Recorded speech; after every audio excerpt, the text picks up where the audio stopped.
Ne nous le cachons pas, les Jeux Olympiques et Paralympiques, c'est ce qui occupe nos étés et hivers tous les 4 ans, à tel point que le biathlon, le curling ou la natation synchronisée n'ont plus de secret pour nous. Pourtant, au-delà de la compétition sportive, ces méga événements sont surtout devenus un terrain d'affrontement pacifique entre États. Pour s'en rendre compte, rien de plus simple. Il suffit de s'interroger sur la première chose que l'on fait à la fin des Jeux. Regarder la place de son pays dans le tableau des médailles. Anecdotique? Pas tant que ça si l'on se souvient de la tension entre Pékin et Washington à l'issue des Jeux de Pékin en 2008 pour savoir qui avait la plus grosse. Aujourd'hui, dans Stories of Conflict, on tape toujours plus vite, plus haut, plus fort.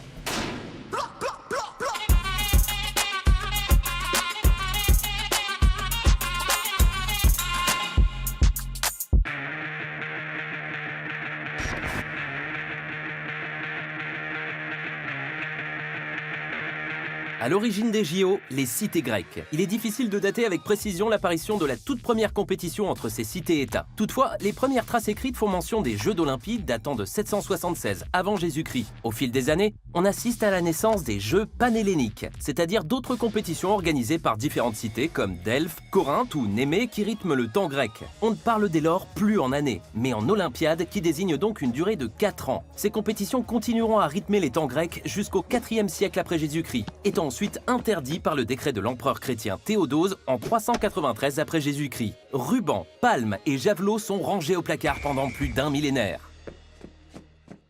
Pour le grand public, c'est le français Pierre de Coubertin qui dépoussière ces jeux et qui les remet au goût du jour. Organisés en 1896 à Athènes, les premiers jeux de l'époque moderne ne réunissent que 14 pays et 241 athlètes. L'important, c'est de participer, dira le baron. Pourtant, au fil des éditions, participer ne suffit plus. Il s'agira aussi de gagner, afin de montrer sa supériorité sur les autres. Les Jeux de Berlin de 1936 en seront la sinistre illustration. Hitler instrumentalisant la compétition pour la transformer en tribune du régime nazi, jusqu'à ce qu'un jeune sprinter américain, Jesse Owens, soit quadruple médaillé d'or en écrasant la concurrence. La Deuxième Guerre mondiale interrompt les compétitions qui ne seront reprises qu'en 1948 avec les Jeux de Londres. L'Allemagne n'est pas invitée, le Japon refuse d'envoyer une délégation et l'URSS se montre très prudente face à ces Jeux de l'Ouest. Bonne ambiance. Je ne vois guère nos amis russes rompant la paix de cette manière. C'est un manque de courtoisie. Comme le disait Orwell, le sport, c'est la guerre, les fusils en moins. Et quoi de mieux en cette période de guerre froide que des compétitions retransmises à la télévision et diffusées dans un nombre croissant de pays pour mettre en avant son drapeau, son régime, la supériorité de son bloc face à l'autre. Dès sa première participation en 1952, l'URSS se positionne directement à la 2e place du podium, montrant bien qu'elle n'est pas venue pour faire de la figuration. Les Jeux qui suivront, notamment ceux d'été, seront toujours hautement politiques, marqués notamment par des incidents graves, comme le bain de sang de Melbourne entre les équipes de water-polo de l'URSS et de Hongrie, ou plus grave encore, la prise d'otages et l'assassinat de membres de la délégation olympique israélienne par le groupe terroriste Septembre Noir lors des Jeux olympiques de Munich en 1972. De 1976 à 1984, chaque édition olympique sera marquée par des boycotts. Celui de Montréal, dénonçant le non-respect de l'exclusion de l'Afrique du Sud du milieu sportif en plein apartheid. Les Jeux de Moscou et Los Angeles dénonçant le camp adverse, forcément ennemi et forcément mal intentionné. Concret, boycott effectif à tout prix jusqu'à la libération des détenus politiques. Neither the American people nor I will support sending an Olympic team to Moscow. Bref, en plus de gros missiles, on n'hésite pas à se concurrencer sur les terrains de sport et tous les coups sont permis pour se tirer la bourre. Soyons clairs, la gruge et le dopage ont toujours existé. Mais le contexte de guerre froide et l'enjeu de faire bonne figure pour représenter la mère patrie a eu tendance à mettre sur le devant de la scène les vieilles recettes de grand-mère. Résultat, des compétitions tronquées, des archives désormais ouvertes qui montrent les systèmes étatiques de dopage, à l'ouest comme à l'est. Et ce n'est pas la chute du mur qui arrêtera le phénomène comme nous avons pu le voir au cours des dernières années. En 2019, l'Agence mondiale antidopage exclut pour 4 ans la Russie des Jeux Olympiques.